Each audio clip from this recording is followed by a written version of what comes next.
This piece is for my mother and for Mrs. Ancient Mariner and for Mike's mother, who I never met but obviously did a fantastic job. Woo! Woo!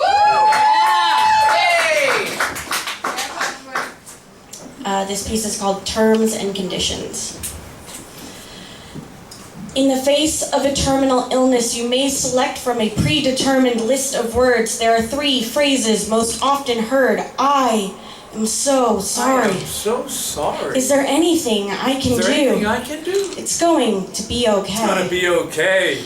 I am here to tell you absolutely nothing is going to be okay. For everything they tell you, there is something they won't say. Fact is, the day that you were born, you signed a contract. It entitled you to love, and man, you should have read the fine print.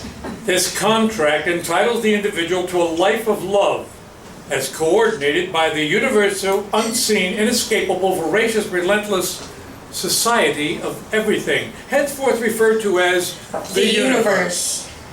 Terms and conditions may apply. And then they painted an asterisk over your eyes. They handed you this stack of paper, and you're looking up at this woman, your mother. Your wife. Thinking, have you seen her? She is perfect. Where do I sign? They opened to the last page, passed over the disclaimer. You held it up to her chest where you left the imprint of your signature. You may request a copy. It is typed between the lines around your eyes. The nurse is standing in the hallway. It is just behind their size. But remember, you signed. The universe reserves the right, at our sole discretion, to modify these terms and conditions. When she tells you she is dying, don't dare to look away. Watch the last embers of who she was before that sentence fade. The wisps of smoke blink from her eyes and curl around her face. Inhale and hold it, because this is the moment she stops being and becomes the aching placeholder for what will be the empty space where your mother once was.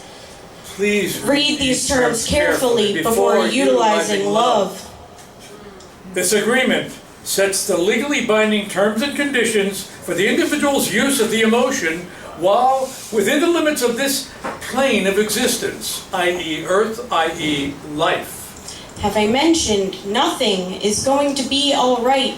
They didn't tell you that every time she took care of you was a lesson, that you should have paid better attention. My first memory is bathing in the sink of my kitchen after I was too old and too large for it. My first memory is her laughing. And then her in our bathtub, too small for it, frail, afraid, and filthy. And when the water washed over her back, she said, "This feels nice. Where am I?"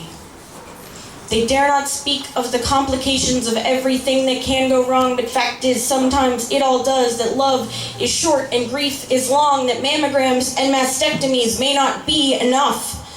They won't tell you how unfair it is that cancer likes to hide just above a woman's heart, just below where you signed. This agreement and any further rules or actions shall be governed and construed in accordance with the laws of anywhere and everywhere, without giving effect to conflicts of law. They did not tell me. They did not tell me that chemo would ravage her body, swell around her brain, suffocate her mind, and leave nothing but dementia and me behind. That I would wake one morning to my father's screams and hold my seizing mother in my arms, await the EMTs, the foam from her mouth sinking into my sleeves, and beg her, "Please, don't die, please, stay with me." The universe does not provide protection of individuals who may participate in love. The individual does hereby release the universe from any and all actions, any damage, loss, or injury which hereafter may be sustained by participating in love. They don't tell you, hold on to your denial. There will be time for tears, and many of them, but until then, there are pills to sort, tubes to drain, soiled sheets to wash, drops of morphine, doxorubicin, tamoxifen, 4 glasses of juice on her bedside table, unfinished, a still life of a terminal illness. Until then, there are eulogies to write, weddings to attend, thank you cards to forget to send, and other people's wounds to mend. Do not forget that Karen's broken heart is just as broken as yours is. They don't tell you how much your friends will surprise you, that Brian, the army boy who may not be one to discuss feelings but sure knows the pain of grieving, will sit at your kitchen table with you just breathing. And you will never know how to thank him. This release extends and applies to all unknown, unforeseen, unanticipated, and unexpected injuries, damage, loss, and liability, and the consequences thereof, as well as those now disclosed.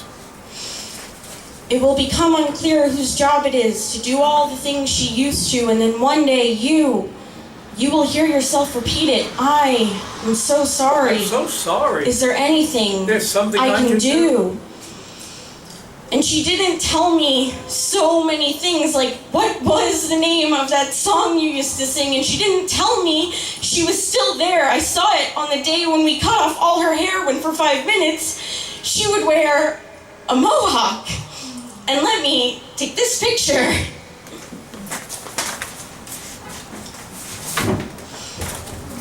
My greatest memory is her laughter.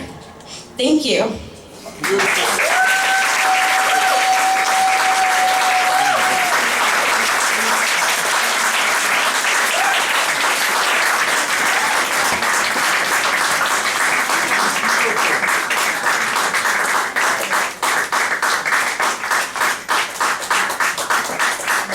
Wow, again.